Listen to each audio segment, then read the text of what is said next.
Kindness in leadership means leading with the deliberate practice of empathy, respect, and genuine concern for others. The last roundtable was so good, I just had to do another one, and I've got just the people to talk about this critical topic. Kindness is badass. In a world where it's lacking and where it's not the norm, then it's actually pretty rebellious to be kind. Let me do this differently. Let me be kind.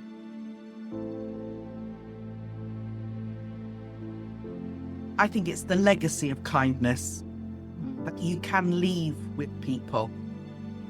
If it meant that those pupils that I'd influenced over those years went out and they were kind human beings, that says a lot more than whether you've got age-related expectations for your grammar and punctuation.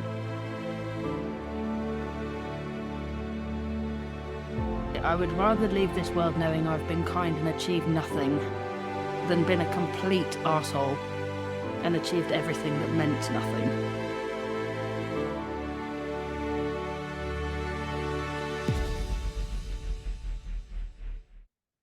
Hey, welcome to the Leaders Podcast with me, Laura McDonald, the leadership coach and mentor. Come with me as I explore the elements of leadership that give leaders like you the power and confidence to make the impact you know you can. I'll be sharing my own experiences, top tips and insights, and talking to some very special guests to share their thoughts and leadership experiences on mindset, influence, change, and growth. So let's get right to it.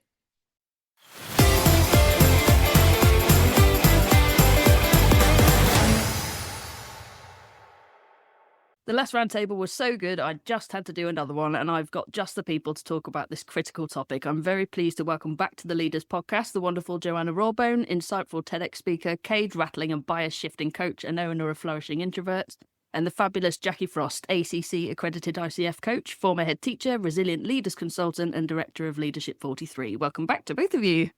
Thank you. Thank you. Good to have you back. Now, As you know, I ask all of my guests a question before starting our main event, and I've already had one returning guest answer this for the second time. I'm interested to hear both of your next answers, so for the purpose of serving ourselves so we can serve others better, how have you served yourself in the last 24 hours? Well, this morning I've been to our local spa's pop-up coffee morning where there are at least 4 people that I get the most amazing hugs from. And that's how I've served myself today, is by topping up on hugs. Oh, I love that. So last 24 hours. So actually in the last 24 hours, I've done a very measurable endurance class, and I took my son's partner to it, and there might be the end of a beautiful friendship, but there we go. I also went to book club last night, which we do talk about book for about 10 minutes. And then this morning, I've had a lovely walk in the forest as the sun was coming up. It was after a strength class with my dog and my friend's dog. So I feel topped up. Amazing. Sounds like you've both taken some time to get what you need. That's really good. Amazing. I love the hugs thing, Jo. Yeah, and because of a lot of the stuff I do, obviously, is for introverts, there's this misconception that we don't like people, we don't let anyone touch us, we don't like all of that stuff. And so for me, it's really important. And the quality of the hugs I get, they're those long hugs that you really feel. It's not a kind of fleeting thing. And they're the ones that really make a difference. So thank you. And Jacqui, what book are you talking about at book club? Oh, it's Jacinda Ardern's book, A Different Kind of Power. My favourite book of the year. And I'm so cross because I'm not cross. She's speaking at the Royal Albert Hall, I think, on Sunday, and I can't go. Oh, it's frustrating. To that. Such a brilliant book. Yeah, I got to go see her at Westminster City Hall in June. Brilliant, really, really insightful, genuinely, like, for anybody that wants to be kind in particular, based on this discussion as well. Yeah. You couldn't have put it any better than she did. Yeah, great book. So thank you both for sharing that. I asked you both back here to talk about the ROI of kindness, measuring soft skills with hard metrics. So I think a good starting point is to clarify exactly what we're talking about when we say the word kindness. Because there's a lot of misunderstanding out there about what this really means in leadership, particularly. So I've put together a definition. I'd like to see if you guys agree or have anything to add.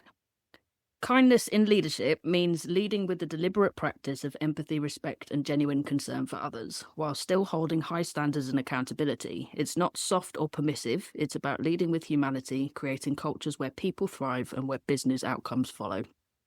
There's a lot there, and there was nothing that I thought that jarred. So I'm going to say that sounds really good to me. And particularly the bit about it not being soft. Because I think people do confuse kindness with being weak or being soft, and real kindness can actually be quite tough, I think. So, yeah, good. That's what I would have added as well, Jo, about actually sometimes the kindest thing is to be tough with love and kindness. And I think, as Jo said, some people perceive kindness as an easy way out of dodging things. But that's something totally different. I'd say that's avoidance. Yeah. Because sometimes being really kind is having that difficult conversation, is pointing something out, is all of those things. I was talking about this, funny enough, I was delivering Lead and Motivate earlier this week. And one of the things we talked about in that is that kindness is actually saying what needs to be said. And sometimes that is really tough because we don't know how it's going to land, but it's actually unkind to hide those things from people or to not share those things. So absolutely agree in terms of kindness is actually delivering the tough message, but with compassion, with love, dare I say. Yeah. And I think building on from what you've said there, Jo, that's why you have to invest in relationships. Yeah. Because then I believe you can do anything with kindness. Yeah. Yeah.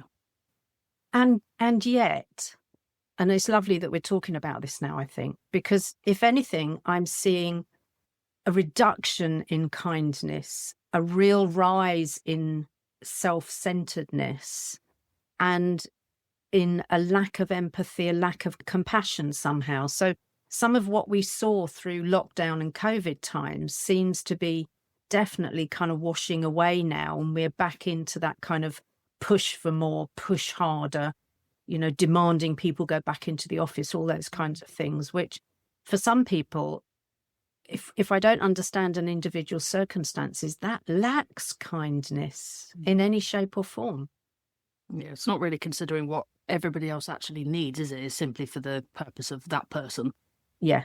That leader to say, you have to come back to the office because I need to see you. And let's be honest, it's usually because I don't trust you. Yeah. I think the word trust is an interesting one with kindness, isn't it? I always remember someone saying to me, someone's going to lead a merry dance around you. And I was like, maybe they are, but not swaying. And I took a stance on that, especially once people started being called back after lockdown, in terms of, for me, that's possibly a reflection on what they would have been doing given half the chance. So because I didn't trust, or I don't trust me to not spend half the day watching Netflix or whatever, therefore I assume that's what other people are doing. Yeah. There's also this cultural bias there, isn't there, towards things like, speed, productivity, more profit. Let's go. And that doesn't necessarily become a choice between doing those things and being kind, but kindness kind of gets forgotten. Yeah. When we put those things first. I've noticed that quite a lot over the years, is that because profit is more important, it comes above everything else. And of course, the irony is that if we treat people with kindness, chances are they're going to do more for us and the productivity is going to go up and the profitability will go up.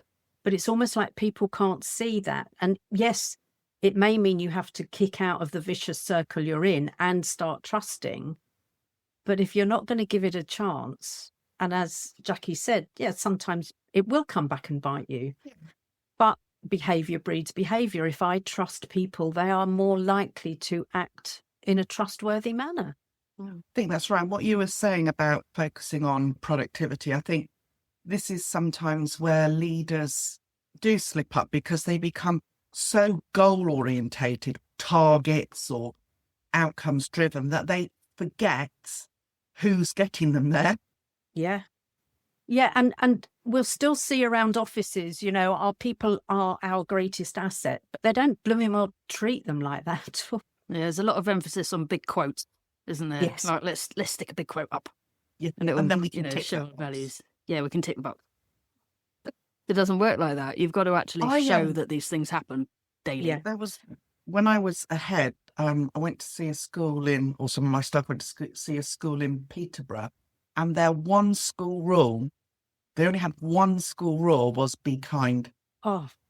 And she said, because if everybody can do that on a day-to-day basis, we don't need anything else.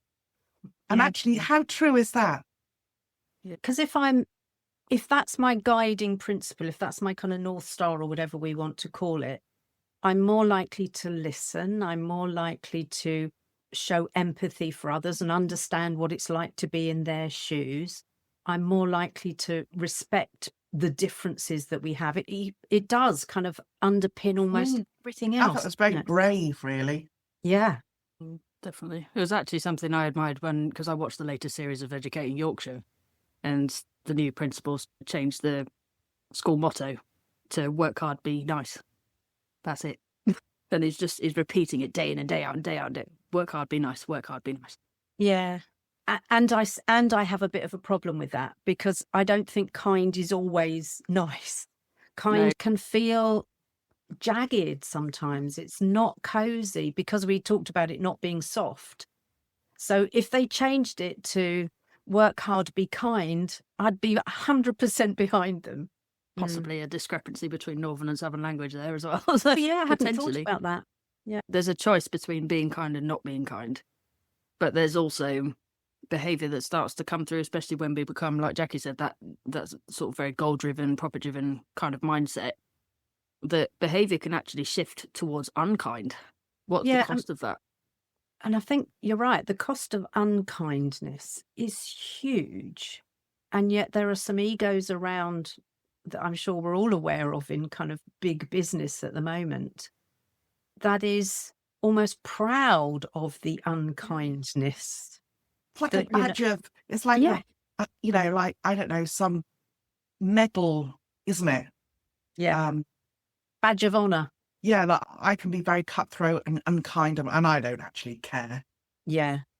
It's like when Jamie Dimon made that statement about, and he wrote a piece about, don't bring your whole self to work. And it's like, so what are we asking people to do then? To pretend? And so I found that a very unkind request, or demand, actually, as it was in his case. But I think there's so much there, isn't there, about authenticity in the workplace. You know, if you're asked to leave part of you at home, that's not sustainable. No. And I work with quite a few leaders who, when they try and emulate somebody that they work for, it just creates turbulence for them, and they can never pinpoint it because they think that actually that's what a good leader does. So they try and emulate the behaviour of someone else. It's not sustainable. Well, I think it's not sustainable. And I'm always curious about whether the unkind ones are like that in the workplace because they're almost not allowed to be that anywhere else. So it's almost like, this is where I show my power by being unkind. I'm always curious about that. It's like I'd like to see them in their day-to-day life and see. That's interesting, unkindness and power. Because some people do believe, I believe that, they think that gives them sort of like the edge, doesn't it? Yeah. People are worried about them, worried about how they might be towards them. It's quite interesting because the last solo episode that I did on the podcast was around bad leadership or bad management. And one of the things I highlighted was that in my experience, when somebody's been a bad manager, when they realise the real impact that they're actually having on other people, when they realise how they're being seen, when they realise that they're demotivating other people, when they realise that actually on some occasions they've upset people, they're devastated because that's not actually what they want to achieve. So even if it is this kind of little experiment, like you say, with unkindness and power, and how do I sort of shove my collar up a little bit higher? When we do our leadership programs, I'm a resilient leaders consultant, and the first element, the first focus we start on is awareness of self, others, and environment. Because I think I've met so many leaders who think they're very aware, but actually they're not. And I think the other thing that feeds into this, absolutely building on Jacqui's point, is in an unkind culture, if you like, the psychological safety is going to be down. Therefore, I'm less likely to be challenged or hear the things I need to hear as a leader. So I'm just building myself a cozy echo chamber in which I think that reflects reality when it doesn't. So the fact that people are sort of devastated when they find out, my question around that is, what were the signs that you either chose to miss or that you, for whatever reason, really missed? Because they would have been there if they were noticing. The next point that I wrote down was that about the strategic case for kindness. And I specifically wrote, if kindness is undervalued, how do we make the case that it delivers measurable returns and builds its value in other people's minds? What's interesting about that point is that the day after I wrote it down, I attended an inaugural lecture at Loughborough University. And one of the professors that was speaking is like the new head of business school, and her speciality is like leadership and breaking out the box. And yeah, she spent her whole life going, we're not doing it that way, let's try something else. Which sounds really interesting and a very, very intriguing life that she's led. But she was talking about like all the different characteristics of what is evidentially proved as the most effective leaders. Introverted, good listener, team focused, a little bit more selfless than selfish, all those kinds of things.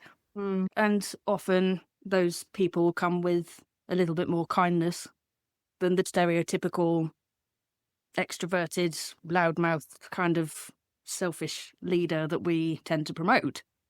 So I'm curious as to your guys' thoughts, especially if that's the kind of characteristics that are building in evidence as these are the most effective kinds of leaders, and they're the ones more likely to want to be kind, not just learn it and build it in over time. They're the naturally more kind leaders. How do we get them to the forefront when their biggest problem is that they're actually quite worried about stepping into leadership? Well, I think that investment in people per se in any organisation needs to be from the moment they walk through the door. So many people, and I'm talking about my sector, which is education, fall into leadership role because they're good teachers, they get stuff done, you know, they're reliable, they're committed. So they tend to fall into leadership because of all of those attributes. When actually, if you invested in people from the moment they started in an organisation, because we all lead something, don't we? We lead ourselves, we lead our families, we're all leaders. And I think people go, oh, that's but I think we are. And sometimes in a family, different people will step forward. But I think organisations need to see leadership development as just part of being part of the organisation and not leaving it until someone's in role, because that person might have got that promotion or whatever for all the wrong reasons.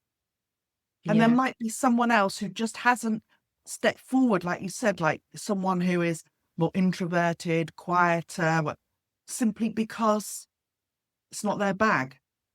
And actually, touching back on our last conversation, I remember you spoke about like the leadership development that did happen in education. And you said something around it not really being leadership development. It was like management development. Yeah, it was more about don't put your bins next to a wall. I had to go a whole head's training on that. What about not putting bins next to a wall? Not putting your bins up against the wall because it was a security risk. And then I went on another one where the pixies had taken over from the pandas, and I thought, oh my life, some data thing, but never about me as a leader. Sorry, but it's true, isn't it? When you Some of the training I did as a head teacher of a really big, challenging school was absolutely pointless. And I think there's been decades of that, not just in the education sector. No, it's traditional, isn't it? You learn about systems and processes to lead, manage better. And to lead in ways that serve the last century pretty well. Yes. And it's one of the reasons why I'm so pleased that kind of servant leadership is bubbling up and forwards. And all those qualities that you mentioned, Laura, for me, sit naturally within that servant leadership. But that's quite a mindset shift for those who are focused on the kind of charging ahead, leading from the front, it all being about the metrics and the optics and all of that stuff. And your question was around, how do we help those who, and I'm going to put my language on this now, how do we help those who don't see themselves in the current leadership role models? And how do you help those step forward? And I think there is something that kind of current leadership needs to do, is to step back and make space and really be the servant leader for everyone that they lead for, not for a certain kind of proportion. And there was something else that was bubbling along for me there, which I'm hoping will come back. If not, I'll no doubt kind of drop it in at some stage and you'll go, what's Jo talking about now? It's because that thought will have come back. There's my classic introvert stuff of think, say, think. If I haven't kind of got it clear in my mind, it'll disappear. But I think there is something also about empowering the introverts. And again, that's because that's the bag I work with, I suppose, to know that it's okay to be different, to lead differently. But we do need to see more role models of that different type of servant leadership in business. Because if I'm not seeing me reflected, I have two choices, three choices maybe. I either pretend, which is what I did for a while, pretend to be more extroverted, because that seemed to be what my current kind of role needed, or based on my colleagues. Or I step back and go, this isn't for me, what a shame. I know I've got potential, but nobody's noticing it. Or I leave and go somewhere where it is recognised. But in all of those cases, we're not accessing the untapped talent and really enabling a fully inclusive organisation, a fully inclusive leadership team. It's interesting as well, because after I attended that lecture, because one of the questions posed was like, how do we actually address this? How do we bring these leaders out of the shadows? And I couldn't help thinking about some of the work I do. So some of the work I do is the formal qualifications. I support like workshop delivery for apprenticeships. I deliver ILM qualifications, anything from level 2 to level 5. And it is very, very, very rare that I encounter anybody under the age of 21 on those courses. These are people that have been in leadership for quite some time, usually. Most of them, I would say, are well established in their careers. Obviously, the main focus has been whatever the actual job is, like the entry-level job, for quite some time. They've then stepped into leadership. They've done that for a while, in some cases 10, 20 years, and then they've gone and taken an apprenticeship or an ILM course. And I was looking back at all the sort of courses that I've delivered over the last few years, and I just thought, when we use examples of real-life people, the most common ones that stick in my mind are Donald Trump, Margaret Thatcher, Adolf Hitler, Mandela. Yeah. And those big historic figures, Martin Luther King Jr. There's another one. Now, for the type of leadership that we may be talking about in that moment, those people may be relevant. Yeah. But my issue with it is that, again, most of them are back in last century. The other side of that is that there's very few examples, if any, of that ideal effective leader. If we were to talk about more modern examples of good leadership, kind leadership in the world, and if we built that into education, and especially further education, given that a lot of the time this doesn't get done until people are well into their careers. People do not take these courses until they're well into their careers. Yeah. If we built those more modern examples in, yeah, could we then potentially start seeing a difference, not just in the next generation of leadership, but in the current generation as well, so that those that are introverted, those that are a little bit selfless, those that are team players, team focused, good listeners come to light. And I think what you was and what Joe was saying as well is actually, I think leadership development or training, whatever we want to call it, should be more about those leadership behaviors which you dial down and up as you need them. So for me, it starts with self-awareness. When I was a leader, I knew that there were certain things that were highly irritating about me. So, and if I got stressed, they really came out. So I had to make a really conscious decision to dial stuff like that down because it would not bring the best out in other people. And I think that's what's missing in traditional leadership programs development, is actually that focus on who you are, the good, the bad and the ugly and everything in between. Yeah. And having that awareness to be able to say, right, what I'm doing now is really hindering us moving forward. So I need to either pass this on to someone else, or I need to really dial down that type of behavior or whatever it might be. Yeah. There was a phrase that came to mind as you were talking, which is about how leadership, I think often leaders need to get out of the way and let people do what they do well, and how that takes actually a certain strength of will and a certain presence and character traits, etc. And I also think that, based on what you said earlier, Jacqui, let's not, and also what Laura was saying, let's not leave leadership development until I'm in post or been in post. Because if it starts with self-awareness, and I absolutely agree it does, I also have a stance that says you shouldn't actually have responsibility for leading anyone else until you can lead yourself. And so that's where we can start to build that almost at entry level in an organization, in terms of, how do I lead me?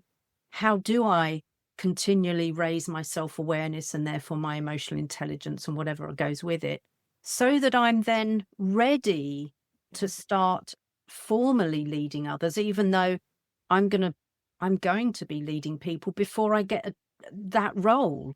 Because I also have a belief that all a leader needs is followers. And I can be anywhere in the organization if that's the case. I can be a new apprentice. But if I happen to be the one that people look to, then I'm already a leader. Yes, I would totally agree with you. And people will follow you for lots of different reasons. Yeah. Some of them not always great. But exactly. Yeah. Let's hope it's not to see how quickly it is before you fall over. Yeah. Or bury yourself. But I think that is true, isn't it? Yeah. You're right. If we start thinking about self-leadership being kind to self, and then how you can be kind to others much earlier, then we're almost breeding in the foundations for that at a much earlier stage, aren't we?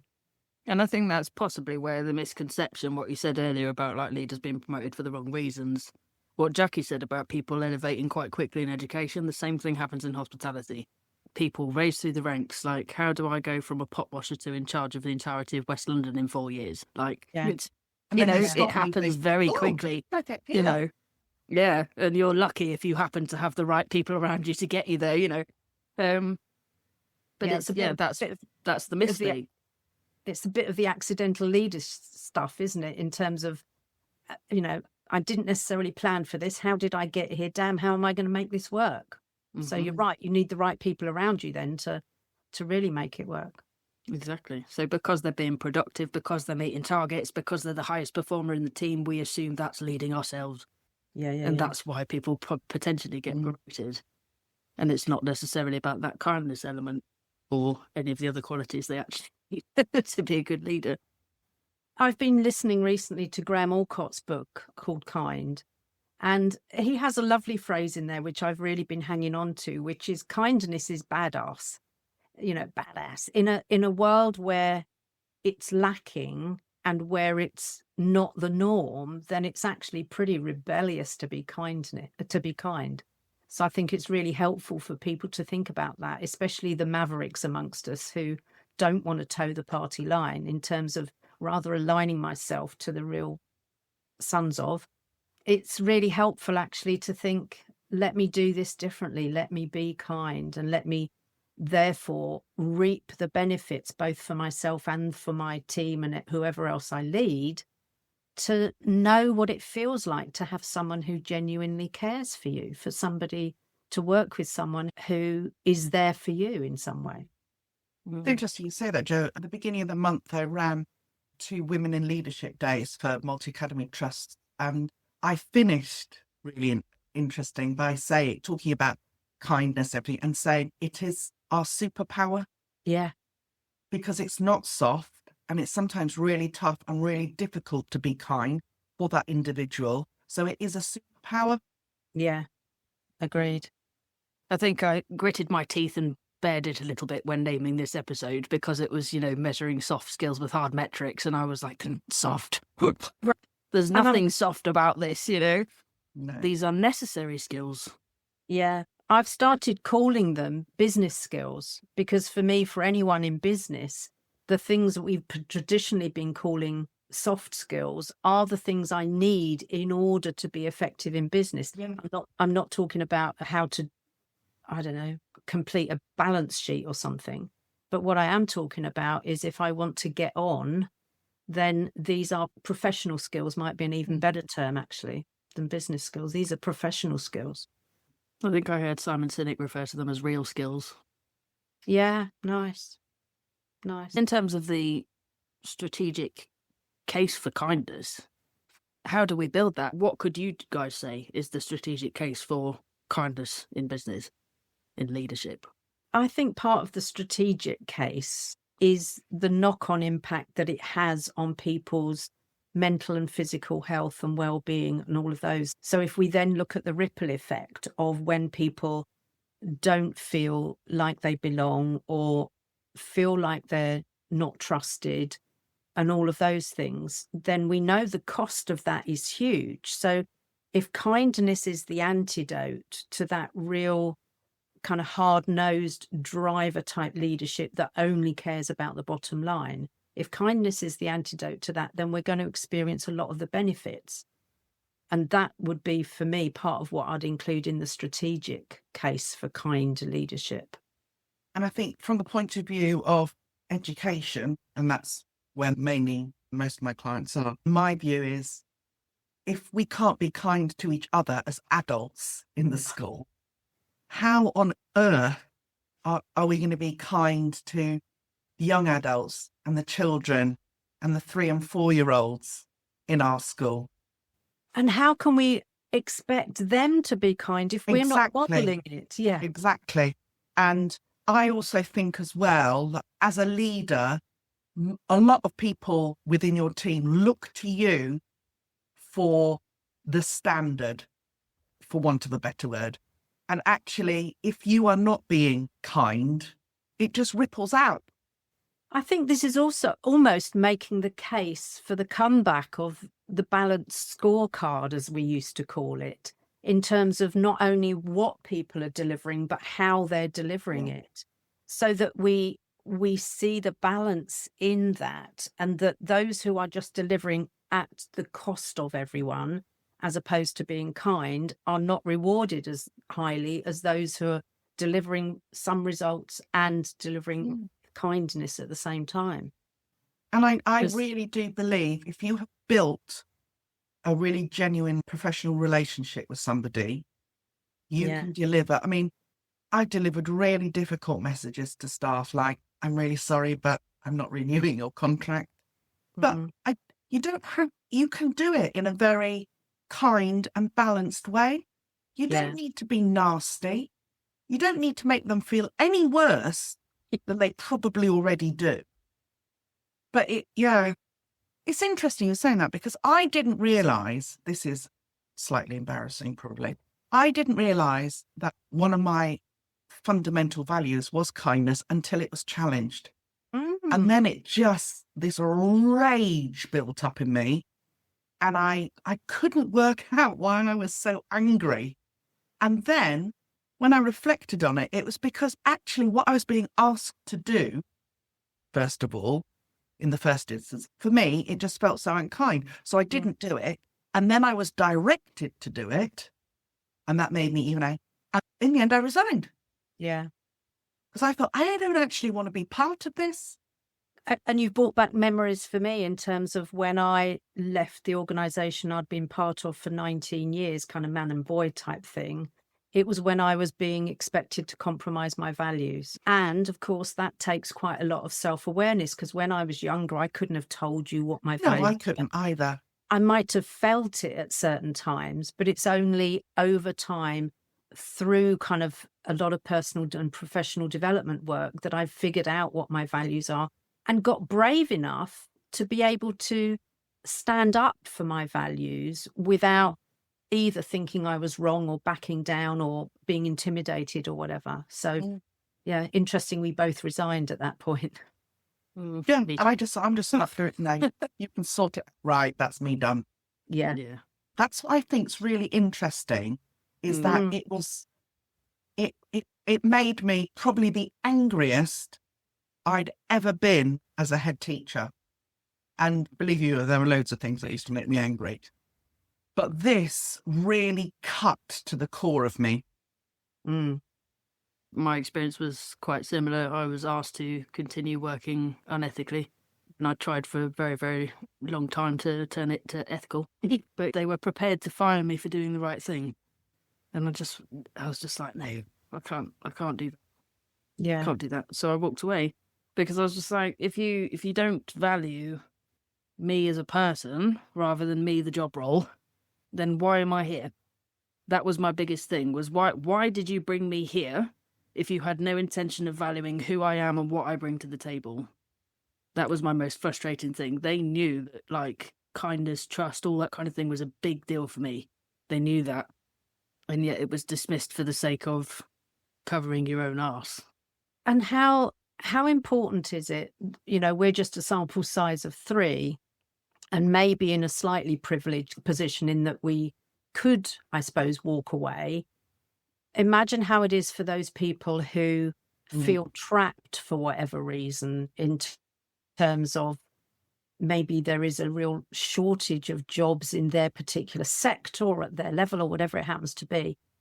And freeing people from that, enabling people to see that they always have choice. I'm not saying the choice is easy, but they always have choice, I think is another fundamental aspect of leadership, self-leadership, is being prepared to take the tough choice sometimes. And I think what you say there, Jo, is really important, because and sometimes it's not about just throwing the towel in. Sometimes it's just about, actually, this is really getting to me and really triggering me, and it's causing me great turbulence. And it's because it's actually clashing with one of my values. Yeah. Now, that doesn't necessarily mean you have to leave the organisation, because sometimes if you're just aware of that, you're sort of like protecting yourself against that. It's like, actually, they value this, but it's not one of my core values, which is absolutely fine, because I can operate within that. But as long as I know that, and that is a trigger for me, then I do think, you know, because as you say, not everybody can just go, well, I'm off then. And this is why I think it's really important that people really need to know what they stand for, and what they would go to the wire for. Yes. Because then when you're challenged and you can't work out why you're so angry and furious, and basically you want to F and Jeff, like I never did in school, then you at least know that. And that, as you said, you know, that self-awareness, that's like, okay, this is really triggering me, and it's because this is one of my values, or a belief, or whatever you hold, or whatever you do, you know, what's really important to you. And I think that is the first step. And I think building on that, then I'd like to think that I could then become a beacon for others, in that if I'm prepared to stand by my value, remain in the organisation, but hold my values high and stand by my values, I'm then also role modeling to people how they don't have to become compliant in these situations, and they too can hold good to their values. That role model piece is so important. Like, I did a post yesterday because I watched the dreaded B word on the telly, the budget.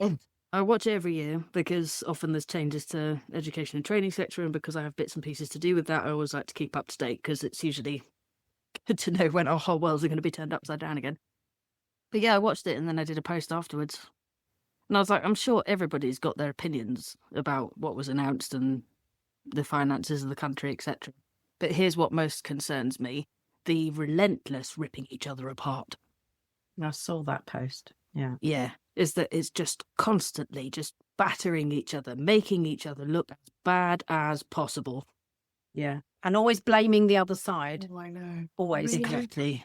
No matter which side of the house you sit. I'm seeing in 3-5 years' time, because actually you might not even be in power. What are you Which is bothering? true, but they still have to forecast it, which I I'm understand. just saying, and people go, oh, and I'm like, hang on a minute, you might not even be in, and then we'll be worrying about something else. Yeah, I'm sure they will. But it was from every party, Yeah. from almost every MP in the House at some point in that hour that the Chancellor spoke yesterday.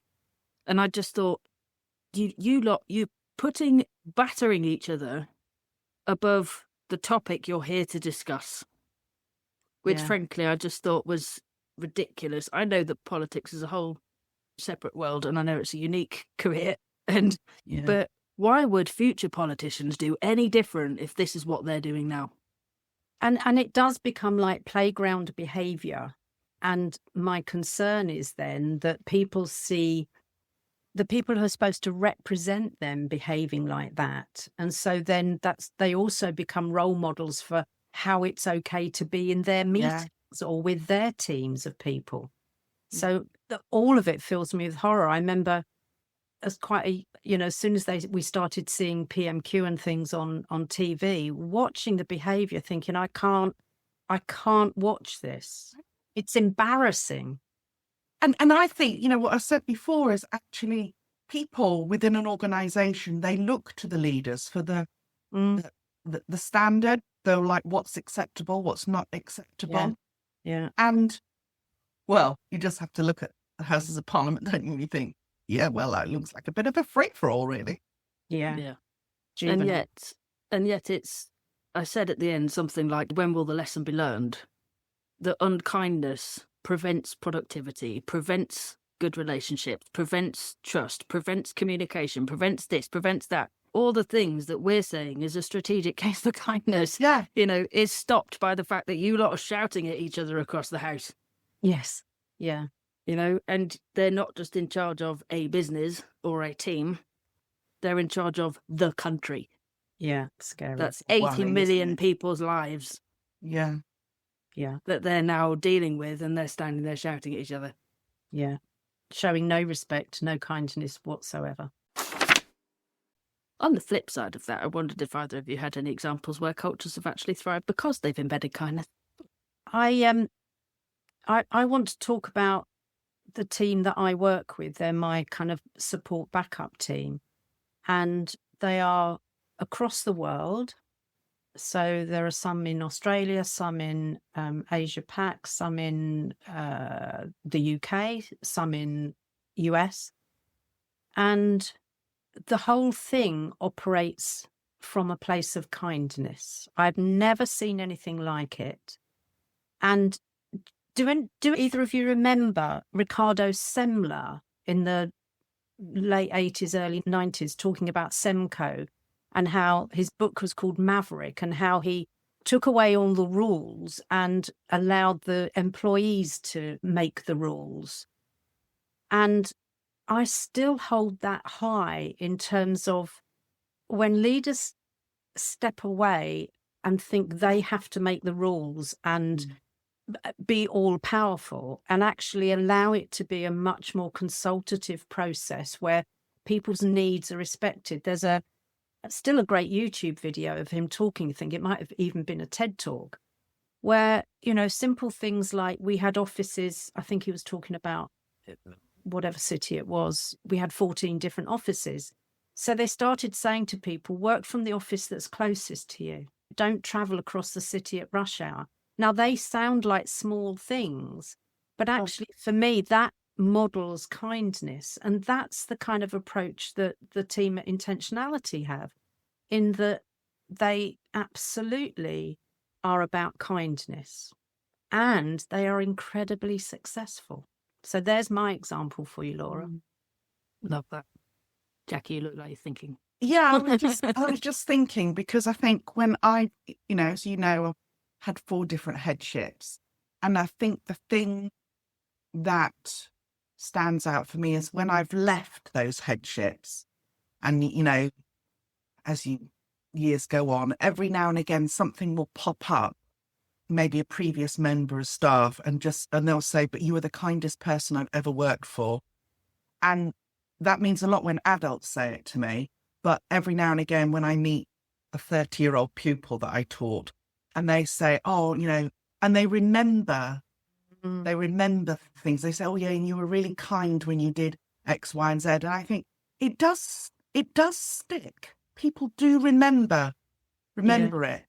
And I think, I think in education, it's how do you measure success, really? I mean, I know there's the Ofsted metrics and, data and stuff like that. But for me, if it meant that those pupils that I'd influenced over those years went out and they were kind human beings, I think that says a lot more than whether you've got age-related expectations for your grammar and punctuation.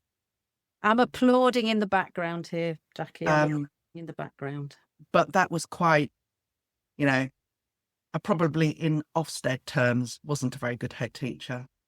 Even though I became an Ofsted inspector, I absolutely hated that. Did you? Yeah. Because I was just about to say, yeah, but what do they know about real education? Well, there was a time, Jo, when Ofsted inspectors were serving head teachers. And that's why I joined, because I thought it's the best professional development I can ever do. Yeah. Rather than these people who've never, ever done the job. And as a head, I would prefer to be judged by someone who's doing my job. Yeah. But yeah, so I think for me, it's the legacy of kindness that you can leave with people. I don't run into too many members of my former staff, but I think one thing I learned quite early on is that it's hospitality. You have to accept people are not going to stay very long. So you have to learn to manage that as best you can, because what you do want while they're there, however long that is commitment to quality, to high standards, etc. Because at the end of the day, you're serving people food, you're trying to make a nice family meal for them or whatever they're doing. And a big thing that I put a lot of energy into was understanding what they wanted to do after they left. Because if I understood that, then I could put effort into teaching them the things that they could use after they left. I had a conversation with a group of learners the other day, all in their 30s, 40s, I think there was a couple in their 50s, who said how frustrated they were getting with Gen Z. So they've got a few members of Gen Z staff, and one person brought it up, and I thought, okay, we'll expand the discussion a little bit. I asked, it was a class of about 20 people, I think, and I said, how many of you get frustrated with Gen Z on a regular basis? And most of them put their hand up.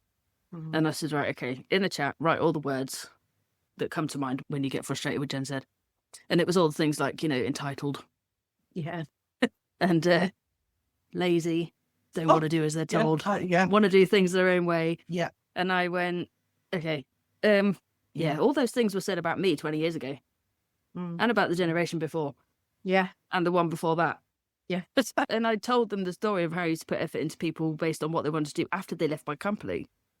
Because I was like, at the end of the day, no matter where they go, no matter what they do, they're going to need all the things like work ethic and good communication and this and that and the other. And they're only going to learn that if I teach them. They're only going to learn that if I put the effort into them.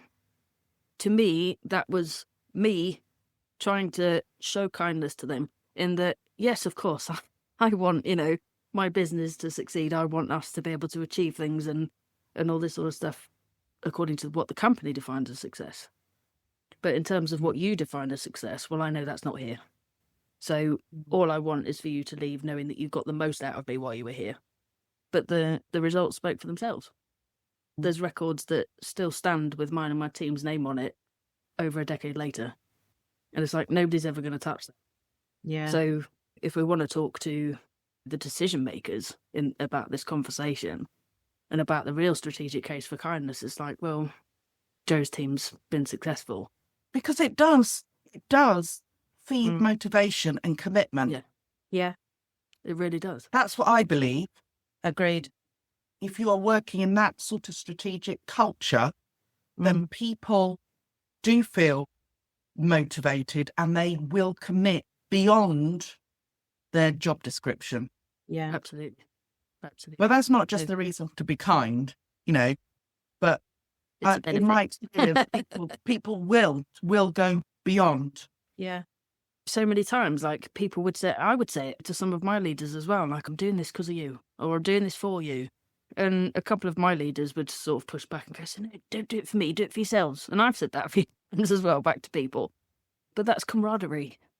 That's collaboration. That's trusted relationship. We want to be part of a tribe. We want to be part of a community. Exactly. And as outside of the workplace, but also in the workplace, that you're all in it together. Exactly. And these are just some of the ways we can measure success with this. Exactly. And that almost brings us, I think, full circle back to what do we even mean by kindness, in terms of, if I want to be part of a team, a group, a community, a tribe, whatever we want to call it, then there needs to be fairness and equity in that. And so it's not kind for a leader to ignore somebody who's not pulling their weight and put the additional load on those who are going the extra mile, because that's actually unkind to the whole team. That's really interesting you say that, Joe, because that was one thing that really I held very close to my heart as a head teacher, is if I don't do anything about this teacher who isn't really doing their job, what message is that sending to everybody else? And I think when you tackle it, whilst you don't, it's not a public thing, the jungle drums beat, don't they? And it all goes out. And actually it sends like that, those subliminal messages that actually it does matter. And you can do it in I love the phrase, I've noticed. It is a big reason why I spend a lot of my time diverting energy into directing people away from the sandwich model of feedback. Oh, me too. Can't bear it. Just as far away as you can. Just run away. Just run away from it. Because, I mean, we've said it several times today, you know what I mean? Like, part of this being kindness thing is being able to tell people what they need to hear. And if you can't deliver feedback directly and honestly, focused on whatever subject it is, whether it's praise or developmental feedback, then you're being unkind. I actually saw something the other day. I'll give you a different analogy to the one she used because it was a little bit disgusting. But imagine that, like, a bunch of people come into a meeting and one guy has, like, ketchup all the way down the side of his face from lunch. Now, everybody could sit there and be totally silent and not tell him about the ketchup on the face, or you could be like, dude, just clean your face, which is kinder. Yeah. And it's that kind of moral obligation to just tell him rather than let him sit through a whole meeting being embarrassed. And what we've found quite often is that people are fearful of that kind of honest conversation. What if I upset them? All that sort of stuff. Well, think how upset they are when 3 hours later they go to the bathroom and notice the ketchup down their face and then go, I've been sat there in this meeting for 3 hours like that. Why did you tell me? I would much rather be told. Absolutely. I do not want ketchup down my face. Yeah. It's so difficult, isn't it? But I mean, I suppose the other side of this is, like, from the measurement of the ROI of kindness, is that company reputation that you end up with. Yeah. The external source of metrics. What does it say on Glassdoor? Because when it comes to buying from you or working for you, people look to other sources. And in a way, how rewarding to have people leave the business for the right reasons, either for development opportunities or they've outgrown the potential where they are, but they leave knowing what a great organisation it was, what great culture it was, what kind leader they had who was firm but fair. And I think for me, that's a kind of thing for kindness.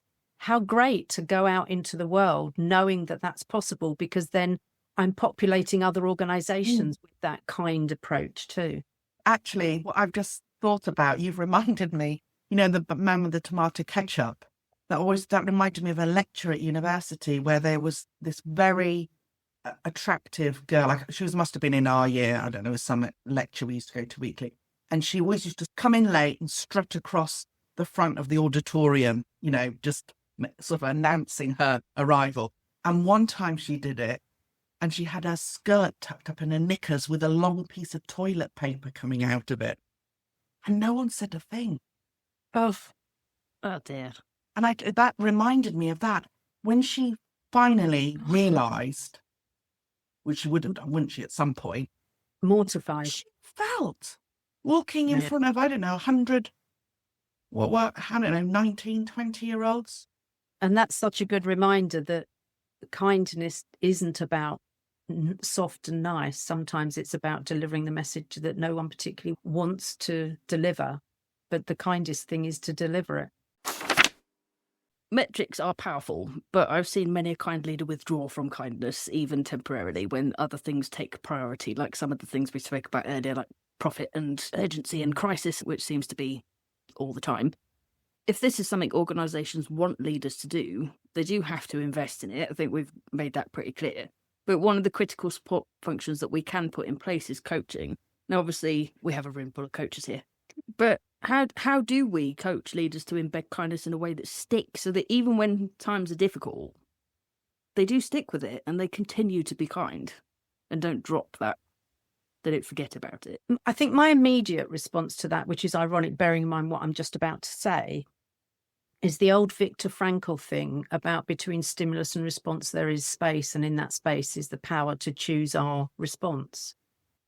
And I think for me, one of the important things is about helping people take a moment when they've been triggered, when something's happened, is to actually take a moment to reflect and choose their response, because that is more likely to be able to enable them to choose a kind response rather than an unkind reaction. So, as I say, that's ironic that that's my immediate response, bearing in mind his whole principle is about taking a space, reflecting before I say the next thing or do the next thing. I think off the back of that, I'd actually say reminding everybody that it is a choice. And not always an easy choice. Not taken away. It's not always an easy choice, but it's never taken away from you. It's always a choice. Absolutely. Absolutely.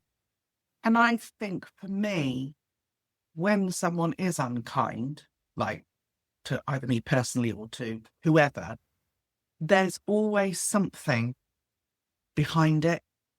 Because I personally don't believe that someone really enjoys or gets some sort of, or gets something. Well, actually, they probably do get a need being met, don't they, by being unkind. But it's really understanding what is behind that choice that they've made. And in a way, I'm glad you kind of backtracked on that, because I have met a few people over my many years that choose unkindness for some kind of weird power trip. I can think of one person in particular whose way of giving feedback to someone about a piece of work was to tear it up in front of them. And to this day, it still kind of fills me with horror that someone would choose to do that. And that was clearly a choice that they got quite a kick out of. I would say that's about hierarchical thing and power and control, isn't it? Over, or perceived power and control over that individual. Yeah. But I always think there's always layers beneath kindness. And so therefore, I think we all have, not just as a coach or a trainer, but, wherever I'm working in an organization, or even when I'm interacting with my family, I feel like I have a responsibility to bring people's attention to unnecessary unkindness. Is there ever necessary unkindness? No, I don't think there is. So bring people's attention to unkindness, because that then gives them a choice about whether they continue in that vein or whether they then go, oh, crikey, thanks, I hadn't noticed. or I wasn't aware of the impact that that had on someone. Because I know from a legal perspective, intent is irrelevant. So it's no good saying I didn't intend to. But I think I feel a responsibility to at least give people the feedback and let them decide what to do with it. I think translating it into business language is really important as well. If they feel like they want to be kind, it's a choice between being kind and unkind to a particular member of staff about a particular task that they're completing, for example. You can say, well, okay, so if you're unkind to this person, right, here's what's going to happen. They are going to be miffed at you. They're not going to be very productive. They're probably going to get something wrong at some point because the frustration and anger is taking over in their head about the fact that you've been unkind to them. Their commitment to you and the team will drop. They'll become, over time, they'll become disengaged, all this other stuff. And they, and possibly other people, will leave the end of the day feeling actually really rubbish and not want to come back. If you're kind, here's what happens. You've got an engaged member of staff. You've got higher quality, which means better output, which means potentially higher productivity, which also means then a ripple effect. If other people can see this person committed and willing to work hard, they'll do it too. It's momentum. So I'm like, just from a business perspective, okay, that's one task on one occasion with one person. Well, what if that happened all the time? What would that then do for the wider organisation? Yeah. That's interesting because we talked about being kind to self, and in my experience, and I speak for myself as well, I've hid behind being kind to everybody else. It was really easy to do. And the last person on the list, I don't even think I was on the list, if I'm honest, was myself. And for me, that is such an important place to start. And it's not about being kind to me at the expense of being kind to others. But it's about, again, recognizing that there needs to be a balance. And I was talking with someone else on a podcast, and we were talking about selfishness and how is it selfish, actually, if for me to be kind to myself, for me to focus on me and what I need in a particular moment. And she said, how about you think of it as self-full rather than selfish? And I just loved that, actually. Just probably a made-up word, but what a shift it makes in people's minds to think of it as being, actually, if I do that, I'm being self-full to me, which then enables me in some ways to be kinder to others. Yeah, absolutely. It's very interesting, isn't it? I And love the that. stories we tell ourselves. Actually, It's time to do that. I haven't got time. yeah, I haven't got time to be kind. No. I need to get on and get results. And actually, this is why I think I got both of you on to talk about this, is because when we did our previous episodes, both of you had mentioned like different kinds of struggles, but you'd both mentioned struggles and this kind of thing about not remembering or not putting it as a priority to be kind to yourself. That actually you just kept battering away, and eventually it was just, that's enough. And the more stressed I became, the more unkind I became to myself. It's like, it was ridiculous. I look back on it now and I think, you absolute fool. Yeah. But when you're in the thick of it, the first thing I ask my clients who are in complete overwhelm is, so what have you done for you? Like you started off, Laura. So what have you done for yourself today? And I think maybe the piece that people don't see is the incongruence that then creates, because people around you will notice that you're not being kind to you. And so then when you're kind to other people, there's a kind of a jar to it. It's like, as I say, the lack of congruence around that.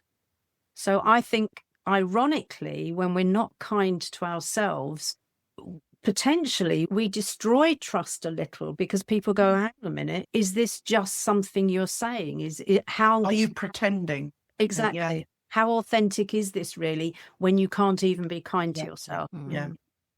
That's actually very interesting, Jo, to think of that. And I would wholeheartedly agree with that.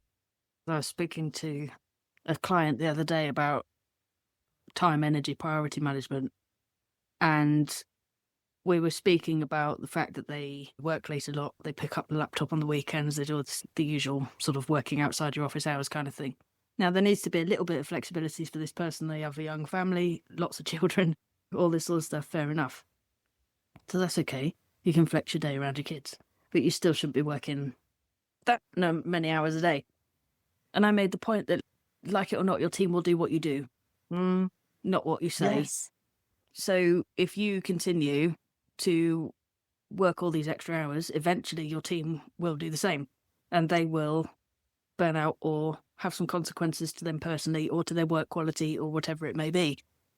And I said the people that frustrate me most, which is really irritating because they totally have good intentions, are the people that do this, work all the extra hours, but say to everybody else explicitly, don't do what I do. Yes. There's one of those. Yeah.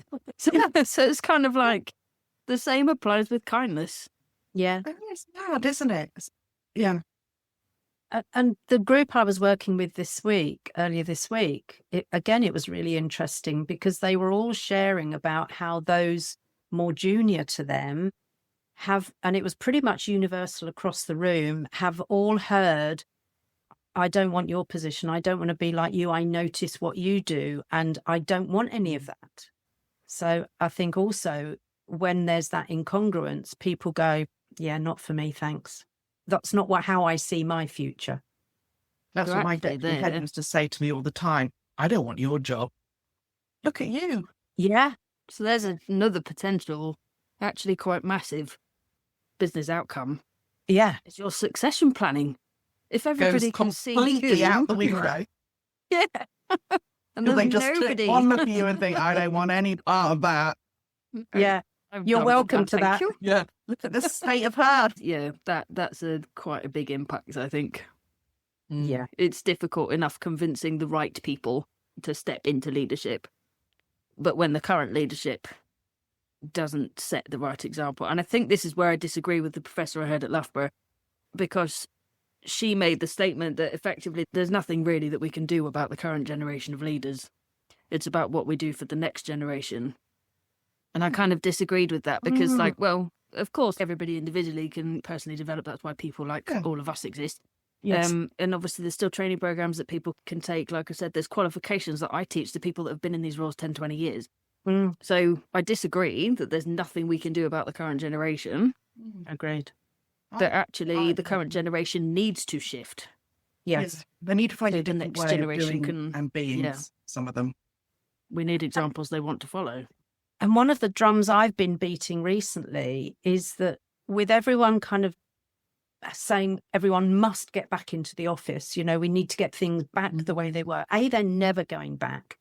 But I think it's beholden on leaders to think how they lead differently so that they are effective leaders for a hybrid or virtual world, whatever it happens to be.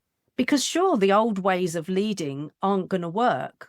And the number of different biases that can slip in, including things like proximity bias, in that the people who turn up to the office are the ones who get all of the opportunities because out of sight, out of mind kind of thing. So I think everyone who's a leader at whatever age and whatever level needs to start thinking differently about how do I lead in these times. And I've constantly said about that particular scenario, and again, in my experience, especially since COVID, any leaders that don't develop their own skills in terms of leading remote and hybrid teams, it's just simply usually through some sort of fear of like, well, I don't know how to do that or whatever. And it's like, well, speak to the companies that have been doing this all along. Yes. Yes, because my last permanent job was in a company that's been doing this 20, 30 years. I was going to say, we've had global teams forever when the best technology we probably had was Skype. Oh, yes. Good old Skype. Good old Skype. Look how much technology we've got now. Those were the days. I know. So you're right, Laura. Virtual, hybrid, remote teams have been successful for decades.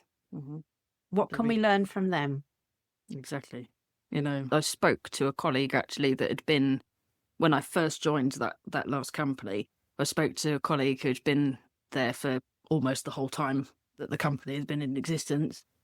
And he was telling me about all the stuff I would never do in a million years, like all the assessment and everything that was all done on paper remotely and all had to be posted back and forth from the office and all this jazz. And I was like, oh, good Lord.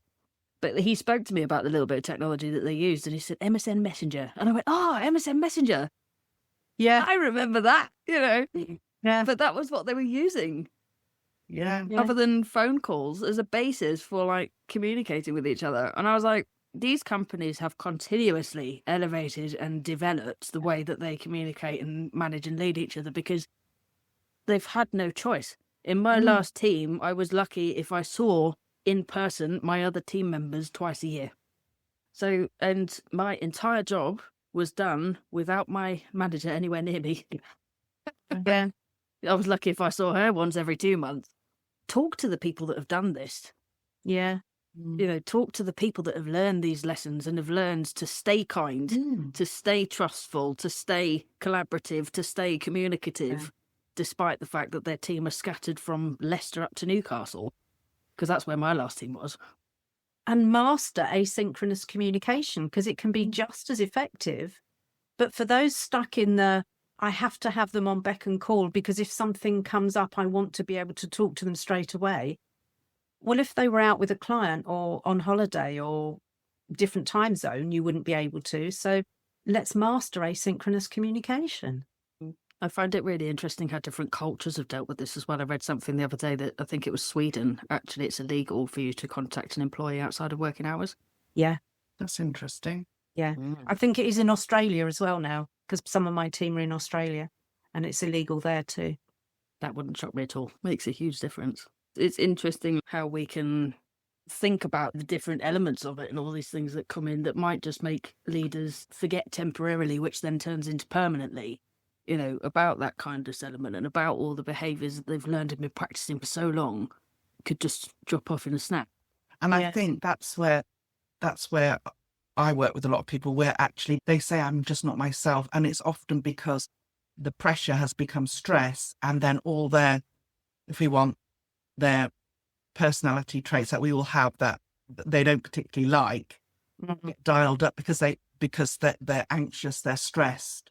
Yeah. But that's where we've gone back to it. That's around the awareness thing, is actually knowing that I'm becoming stressed. So actually I need to catch myself before I snap at that member of staff or moan at someone or bang off a nasty email or something like that.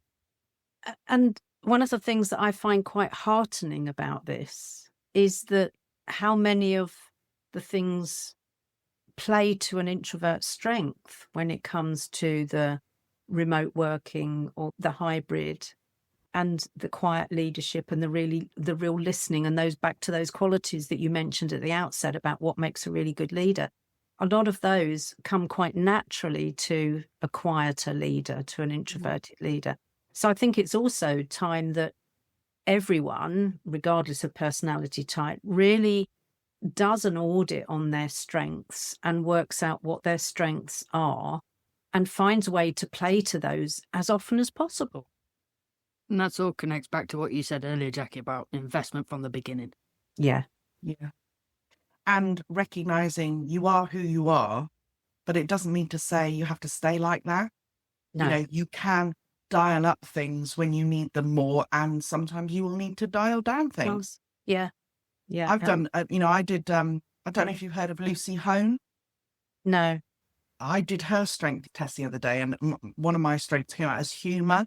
And I know that, but I had to be really, really careful when I was at work, because sometimes I said things that I thought were hilarious, but you could just look at everybody's face and think, that's not really landed how I planned, Yeah. And then some of this stuff came back and bit me really hard in a complaint that a member of staff made about myself and my deputy, and some things that I'd said had been taken out of context. And he was like, I'm not being funny, Jacqui, but that does sound like you. I was like, no, I did say that.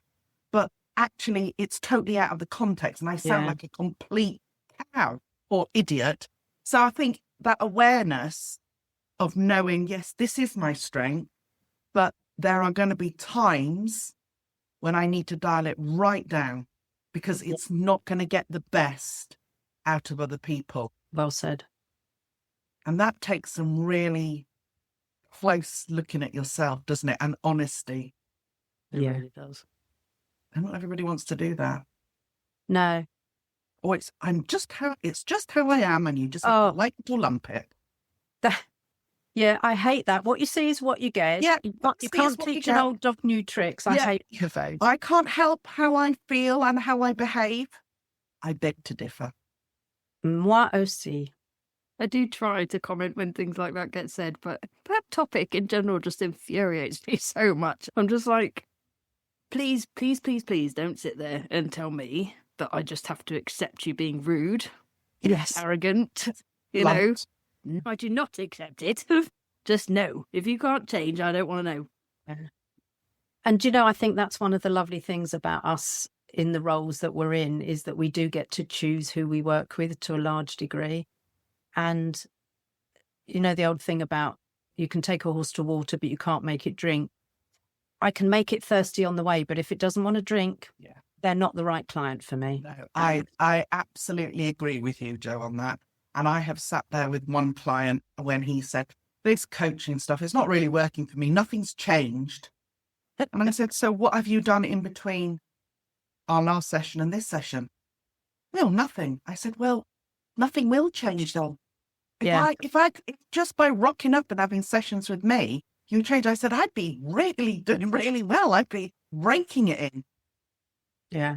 So I said, I think probably you need somebody else. So I gave him a refund and off he went. Yeah, perfect. Because I don't want to work with people like that. I've got no problem working with people who currently say, I am who I am, if they also say, I want to move forward. Yeah. I'll do the work. And absolutely. Because that shows a level of awareness, doesn't it? And they might not know how they're going to do it. Yeah. But actually that shows a willingness. And a degree of self-awareness. Yeah. In terms of, I know who I am, and I know it's not going to get me to where I need to be, so let's work on that. And I actually think that might be a really good indicator as well of who we put into leadership. Because if this is the effective leader, the ideal leader, the introverted listener and team focused, are they willing to put in the work? And usually the person who is going to be the right effective leader, well, the answer to that will be yes. So are they willing to put in the work, or are they relying heavily on entertaining other people? Yes. Are they relying on being the loudest voice in the room? Yeah. Are they relying on the fact that they were the highest productive member of staff in the team? Yeah, and their charisma or whatever it happens to be.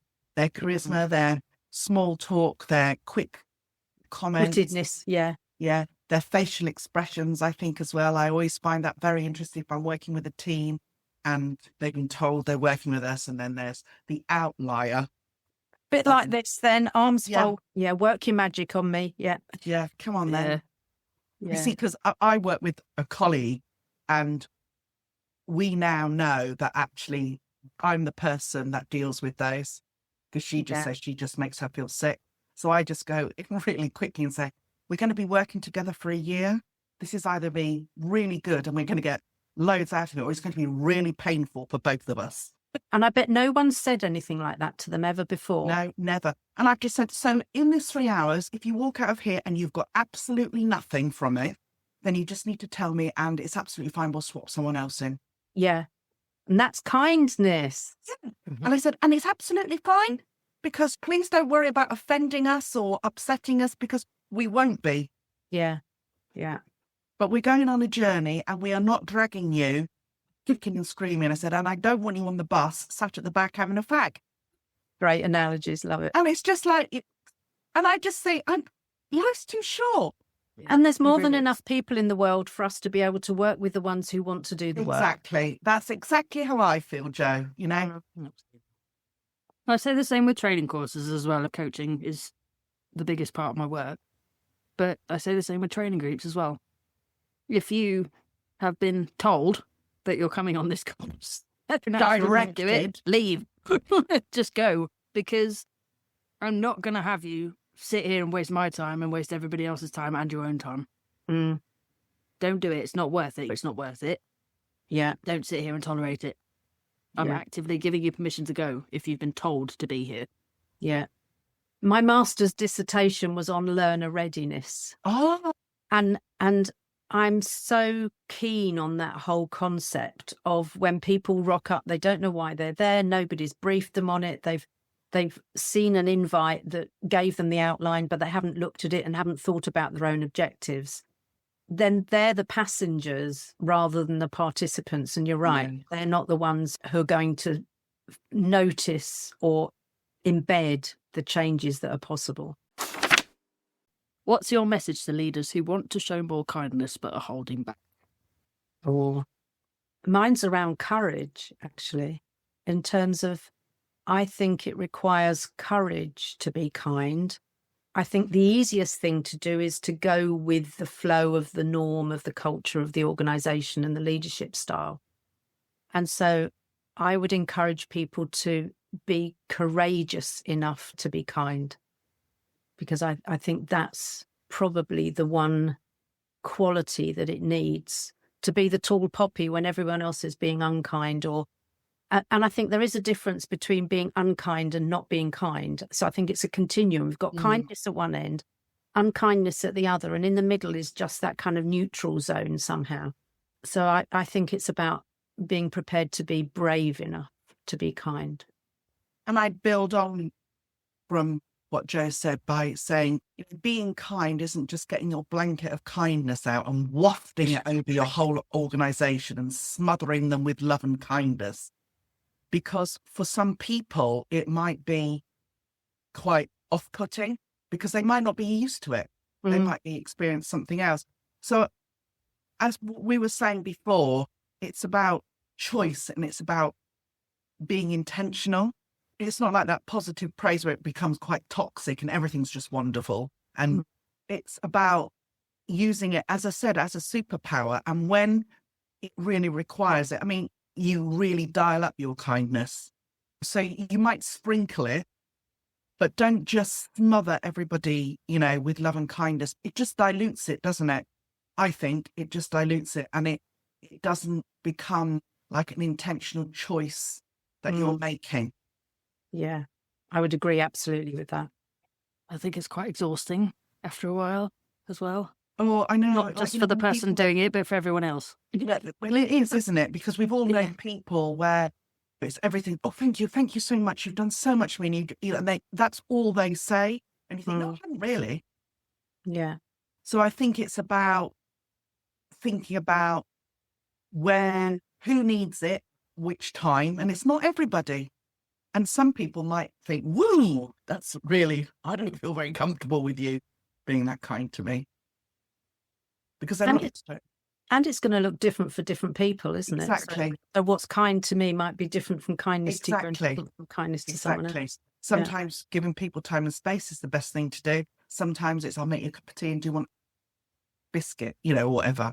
And that's where I think the investment in relationships has to come first. So you, as you said, Jo, where your differentiated kindness is how it's going to play out. Sometimes the kindest thing that people can do with me is sit in silence with me. And that can be real kindness to me. I think that's really true. Yeah. And just sit with you, no matter rescuing. No matter what state you're in. Yeah. No rescuing, no fixing. No. Just being. Don't tell me it's going to be all right. Yeah. Just What's your response to your question, Laura? Oh, gosh. Don't ask questions you can't answer yourself. I know. Laura. That's not fair. Nobody does that to be on here. I'd say I would rather leave this world knowing I've been kind and achieved nothing than been a complete arsehole and achieved everything that meant nothing. And I will counter that with, if you've been kind, you won't have achieved nothing. Yeah. I think you'll have achieved a huge amount if what you've done is been kind and left a legacy of kindness. That's a massive achievement in its own right. I always go back to a quote from Richard Branson that was told to me years and years and years ago. But it keeps popping up, but it's always stuck with me. Train people well enough that they can leave. Treat them well enough so they don't want to. Yeah. Perfect. Yeah. It really is that simple. I don't want to be remembered as the leader that just bossed everybody around or forgot to be kind. Mm. Not necessarily unkind, but like you said, Joe, that bit in the middle. I don't want to be that leader that leaves that legacy behind me. I would rather leave this world having been kind and achieved absolutely nothing than forgotten or been an arsehole and achieved all the things that in truth don't matter. Do not matter. Will not make me memorable. No. In any way, if that's the right term. You know, like, you could be the richest person on earth, but if you're unkind, the only thing that's ever going to happen is that people will be glad you're gone. It's not just in leadership, it's in life. If this is a genuine thing, we say it time and time again, I cannot teach you to care. You have to do that for yourself. Yeah. So if you are kind, it's because you want to be. It's because you do care about other people. And like Jacqui said, it's not fluffy bunny and wrapping everybody in cotton wool and all this sort of stuff. It's just about genuine care and respect and empathy for other people and incorporating that in your decisions. Absolutely. Well said. Theory. Joe and Jacqui, it's been fantastic to have you both back. Our first conversations were brilliant as it was, but to have you both here talking about such a purposeful and necessary behaviour in leadership was extremely motivating. It certainly reinforced my own commitment to sharing these messages and my own experience of the success that kindness can bring in far more ways than financially, which I think is a very key message from today. If there's anyone out there listening who hasn't connected with either of you yet, where can they find you both? LinkedIn, I'm just Joanna Rawbone, but also flourishingintroverts.com, where you'll find pretty much everything. So that's a one-stop shop, really.